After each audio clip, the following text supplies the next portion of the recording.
What's up, everyone? It's time for This Day in Philly Sports History for October 27th, 2024. I'm your host, Jim Montgomery.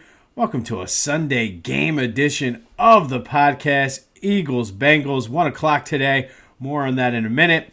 But let's start with some quick housekeeping notes. First, follow me on social media, Jimbo_Mont at Twitter and TikTok.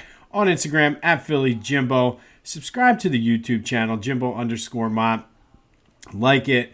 Leave a comment, all that other good stuff gets you in. And then spread the word. Like I've been saying, if you're enjoying this, likely someone else in your circle will as well. So let's continue to grow this thing and outsmart the algorithm.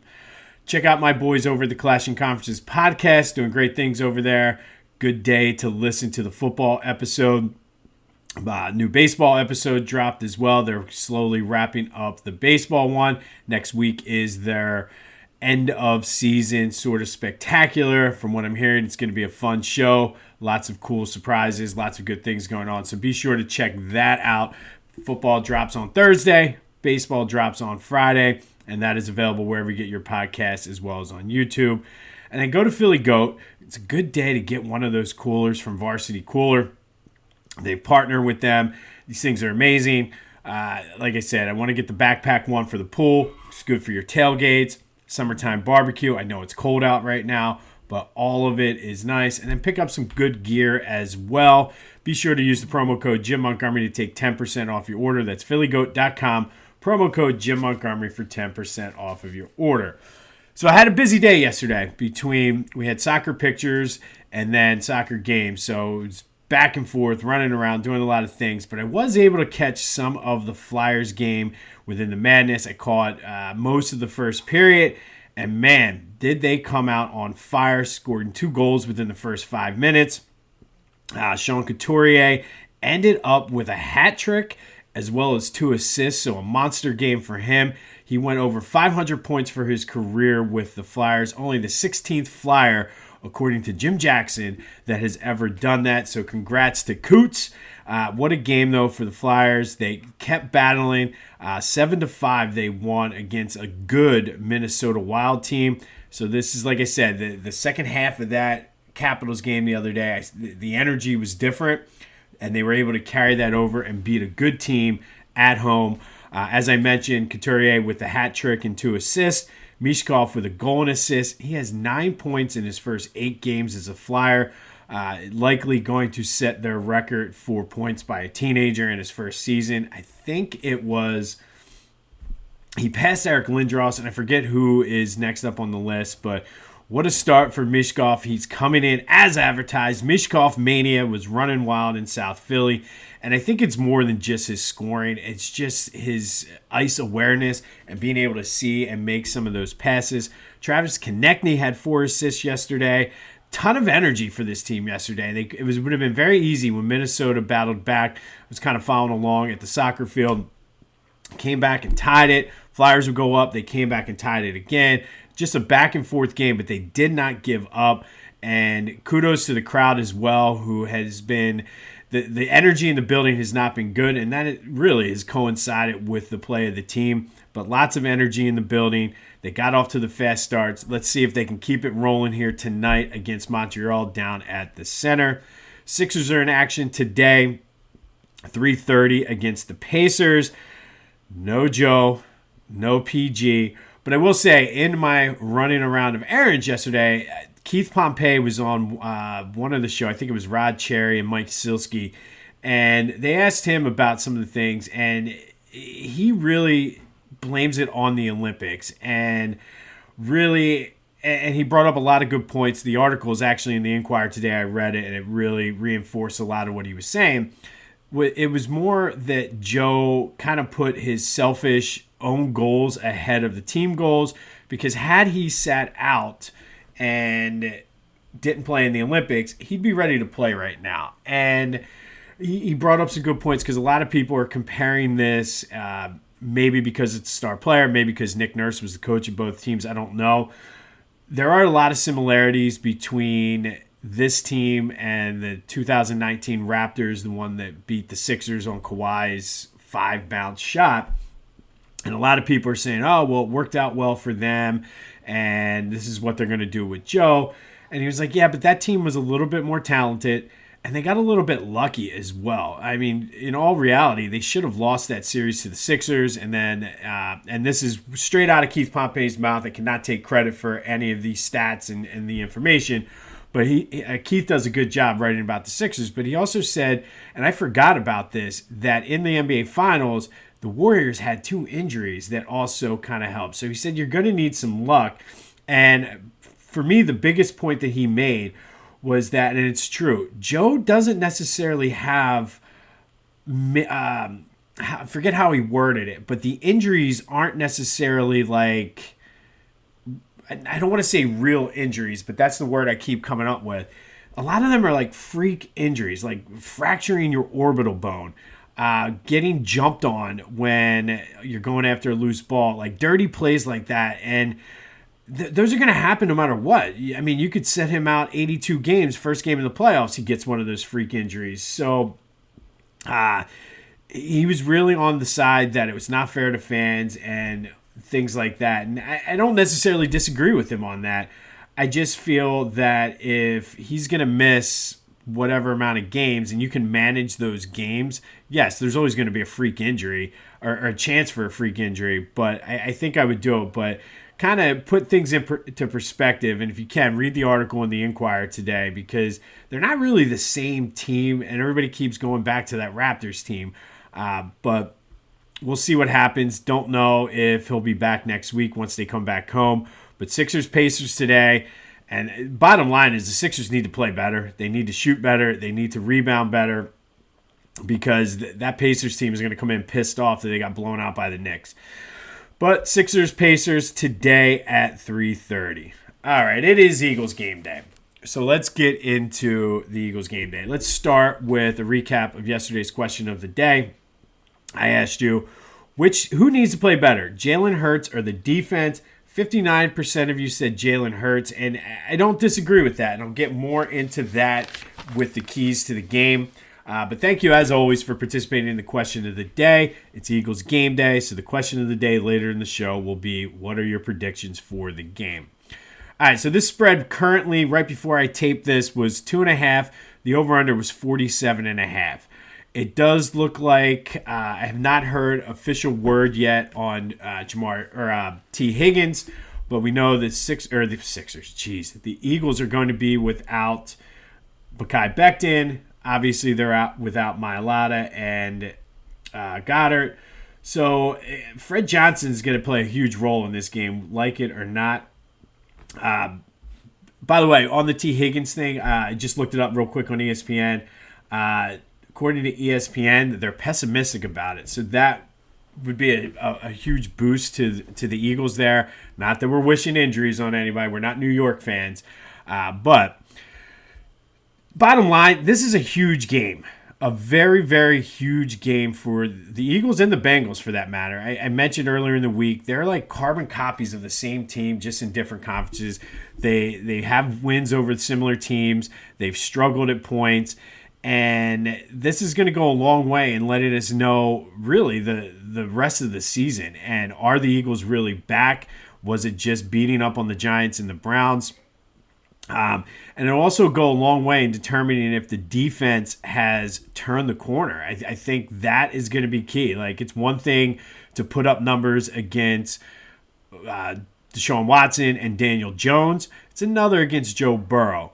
And then, of course, Jalen has been pretty good with not turning the ball over. I gave you the stat the other day that they have a ridiculously good winning percentage when he doesn't turn the ball over. But those are the two big... Oh, my goodness. Excuse me. I felt that coming. Usually I can fight them off, but I apologize. Excuse me. But both of those, and that's why I asked the question yesterday, the defense and Jalen Hurts, those two are the key to the game. So let's get right into the keys of the game. Again, if anybody wants to sponsor this, a car dealership, Key Bank, somebody, I think it's a good deal for everyone involved. But Jalen Hurts is the first key. The Bengals have the 22nd ranked defense. They're better against the run or pass than they are the run.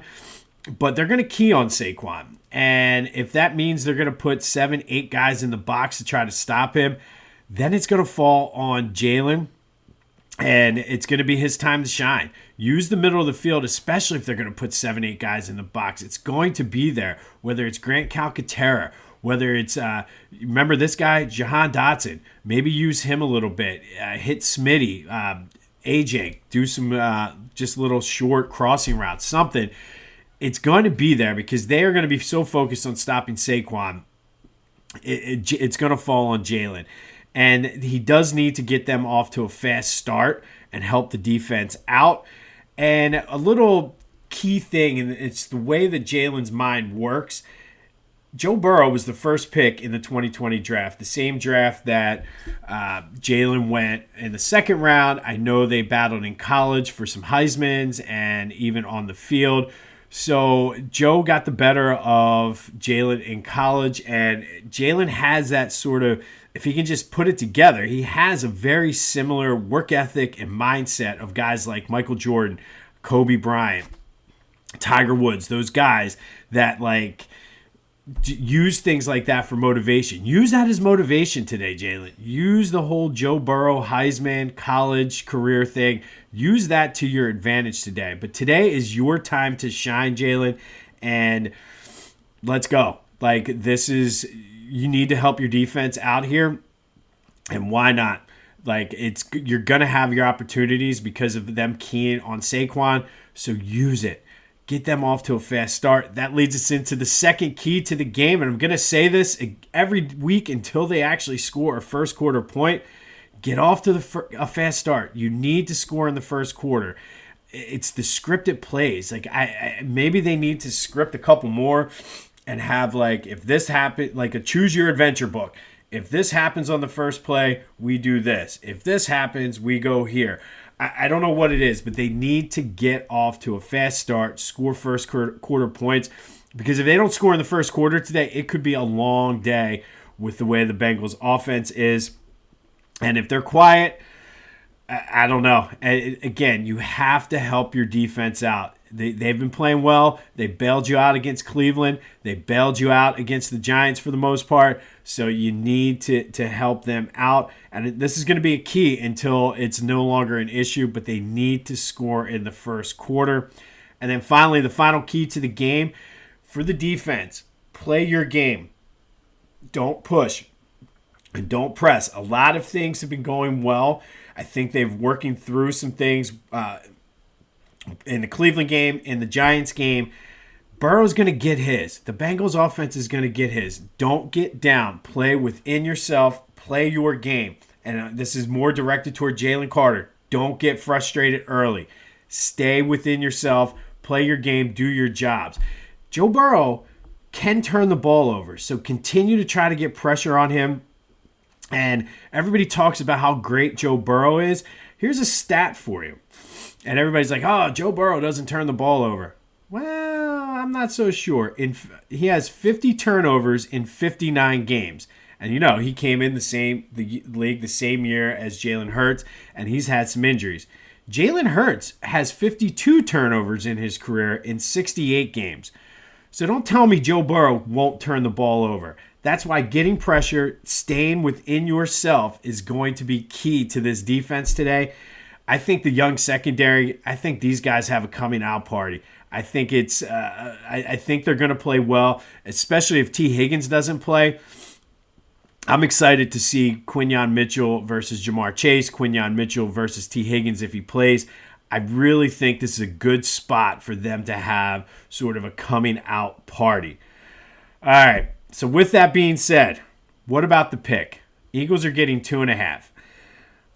Bengals have not won at home yet this year. They're 0-3. The Eagles have never won in Cincinnati. They haven't beaten Cincinnati since 2000. At some point, this team is going to come together. I know I said it all through last year, but this is different. This is a different scheme, regime. This is the defense buying into Vic Fangio's system, getting his things down. At some point, it's going to come together. At some point, Jalen Hurts is going to play, or at least have a game, maybe not consistently, have a game like he did back in 2022. This is the perfect spot for it. And I know all the numbers are saying this is Cincinnati all day. I can't go that way. I'm taking the Eagles plus the points today. I think you're going to see Jalen Hurts. Something's going to click inside of him because of the way his mindset is. The whole Joe Burrow comparison. Not that anybody's comparing, but like in that draft, he probably felt he has just as much talent. And those guys with those mindsets do some. I think Jalen throws for 300 yards today. I think the defense gives up some points, but I think they're going to get a turnover. I think Quinyon Mitchell gets his first interception of the game today, and that's going to be the key to the game. Eagles, plus 2.5 is our official pick. We're 3-3 on the year. I just think at some point it's going to happen, and this is everybody's saying, and they listen to it. You saw what happened in the Saints game, the way the defense played when they were angry and everybody was bashing them. I really think, and you take that last drive of the Atlanta game out of it, the defense really has not played terrible this year. They really haven't, except maybe the Tampa Bay game. I'll give you that one. But other than the Tampa Bay game, they have not played bad. I think they're going to be pissed off because everybody's questioning how good they are because of playing the Giants and the Browns. This is their coming out party. They get to Joe Burrow. They get an interception, and I think that's the key to the game. Jalen throws for 300 yards. Eagles win outright, but we'll take them plus the 2.5 points. I also think everybody's picking this to go under. I'm not making this as our official pick. I like the over 47.5 in this game. I see it being a 27-24, 31-28, one of those type games. I think this game flies past 47.5 too if you want to put a little bit of extra juice on it. I like Jalen for an anytime touchdown. I also like Smitty for a touchdown today as well. But that's our official pick. Eagles plus the 2.5. I think they won it outright. I think the defense coming out party. Jalen Hurts finally has his game because the opportunities are going to be there. He just needs to take advantage of them. But let me know what you think. Am I drinking the Kelly Green Kool-Aid because I'm wearing my Kelly Green gear today? 267-495-8531. I guess that would be like Ecto Cooler, wouldn't it? There's a blast from the past for the old heads out there. But that's the Back to the Future voice and text line, 267-495-8531. Let me know who wins the game today. Break it down. What are your keys to the game? All of that. Let's go Birds. All right, sticking with the Eagles today. We are going to go back to 1968. And on this day in 1968, Eagles lost to the Steelers in a barn burner out at Pitt Stadium, 6-3. 3 field goals. That's it. These teams played and kicked 3 field goals. Now, they were terrible, terrible, terrible teams in 1968. But the reason I bring this up is this loss put the Eagles in the driver's seat for the first overall pick. They were 0-7 at this point. The Steelers were 1-6. And this year, because they knew the NFL and AFL were going to merge in a couple years, both leagues were in competition for that. So the Buffalo Bills were 1-6-1. Basically, the Eagles just didn't need to screw it up. They could even win one game. Steelers would end up win and tie in their next 2 weeks, kind of taking them out of it. The Bills wouldn't win again. The Atlanta Falcons came in there. They had 1 win. So basically, it was the Eagles' first pick to lose. And that year, it was O.J. Simpson. So quick lesson for the young guys out there. Before he was a scumbag of a human being, before he was an accused murderer, O.J. Simpson was a damn good football player. And really, he's a Hall of Famer and really would have fit nicely and helped turn this Eagles team around. Well, as we all know, the Eagles screwed up. They would go to 0-11 before not only did they blow the top pick by winning 2 games in a row, they blew the second pick as well. And if you remember, this team was terrible. Everybody was excited. The only thing to root for in the 1968 season was the Eagles to lose because of how bad they were. They were flying planes over the stadium with Fire, the coach. I forget the guy's name right now off the top of my head. I think it was Joe somebody, but Fire Joe or Joe must go. This was the Santa Claus year, and the Santa Claus year where they booed and threw snowballs at the guy, Franco Levy. is because they won 2 games. So think about that. Eagles fans, the whole throwing snowballs at Santa wasn't because they were losing. It was because they won. So they ended up screwing up having the 3rd pick that year. Obviously, we know OJ, he's in the Hall of Fame for his ridiculous NFL career. Falcons ended up with the 2nd pick. They took a 7-time Pro Bowl offensive tackle, George Coons. The Eagles at 3 took Leroy Keyes. And then, unfortunately, they passed on who the Steelers took at 4. Some guy named Joe Greene. You might have heard of him. He's pretty good. And I can't help but wonder if we go back to this day in 1968, if the Eagles would have kicked 2 more field goals or even scored a touchdown and beat the Steelers and got that the 4th pick, if the Steelers would have still taken Joe Greene or if they would have taken Leroy Keyes. And obviously, Leroy Keyes, you probably never heard of him because he was terrible in the NFL. All of that for the 1968 season. And you want to go and wonder, people ask why Philly fans are the way they are. It's because the Eagles had the number 1 pick locked up in 1968 and then blew it by winning 2 games. But on this day in 1968, there would be no win for the Eagles. They lost to the Steelers out in Pitt Stadium 6-3, setting themselves up perfectly for that number 1 pick. But then they blew it by winning 2 games. Brutal. Finally today, our 2024 Philadelphia Sports Hall of Fame induction class spotlight is Brendan Hansen, swimmer. Brendan went to Haverford High, graduated from there before going to the University of Texas, where as a swimmer at the University of Texas, he was undefeated his entire 4 years in the breaststroke. By the time his career at Texas was over, 16-time All-American, 14-time NCAA champ. He was not done, though. He would go on to win 6 world championships, 25 different medals in international competition. He is an 11-time world record holder, a 6-time Olympic medalist, including 3 golds in the 4x100 medley relay. He's in the University of Texas Athletics Hall of Fame, the Texas Swimming and Diving Hall of Fame, the International Swimming Hall of Fame, and on November 7th, he will be inducted with the all-time greats into the Philadelphia Sports Hall of Fame. That is down at Live Casino. If you need information on that, everything you need is in the link in the description. But Brendan Hansen, I remember watching him for the Olympics. He was just outstanding. I think he won in 2008, 2012, and 2016.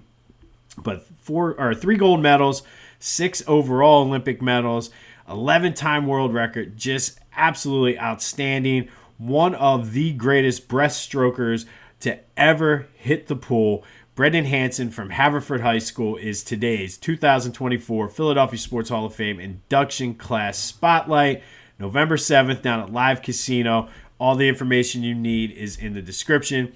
Coincidentally, I'll be heading down to Live Casino today. We're doing our final walkthrough, making sure everybody knows where they're going to be and helping to put this ceremony on and everybody have a good time. But again, everything you need is in the description. But shout out to Brendan Hansen, today's 2024 Philadelphia Sports Hall of Fame induction spotlight. On this day back in 1968, Eagles lost to the Steelers 6-3, seemingly putting them in the driver's seat for the number 1 pick, which would have been O.J. Simpson. They screwed it up, missed out on an offensive lineman who was a Pro Bowler, missed out on Mean Joe Greene, and took Leroy Keyes instead. And then you wonder why we throw snowballs at Santa and are the way we are. 3 keys to the Eagles game. Jalen Hurts, you need to step up and have a game. Fast start. Let's get it, even if it's 3 points. Let's score in the first quarter today. I might even bet that. Just the score in the first quarter. And then the defense, play within yourself. Pressure Burrow. He will turn the ball over, contrary to what a lot of people think. The pick today is we're going Eagles plus 2.5. I think they win it outright, and I think the time is now. And if they don't win this game, the season, I think we're in trouble this season. Also, contrary to what a lot of people have been talking about in the media and on the news and on the radio this week, this would not be an acceptable loss. Not even a close thing to be acceptable. So miss me with that. But Eagles plus 2.5 is our official pick. Let me know your thoughts and breakdown of the game. 267-495-8531. That's the Back to the Future voice and text line. Get it all out there. Let me know what you're thinking. Sixers, Indiana today. Flyers, Montreal tonight. It's a big day for Philly sports. If you time it out right, you can see the Eagles beat the Bengals. You can see the second half when the Pacers likely blow out the Sixers. And then hopefully the Flyers can keep that magic rolling and beat the Canadiens tonight. This has been This Day in Philly Sports History for October 27th, 2024. My name is Jim Montgomery. Go have yourselves a Sunday. And until next time, go Birds.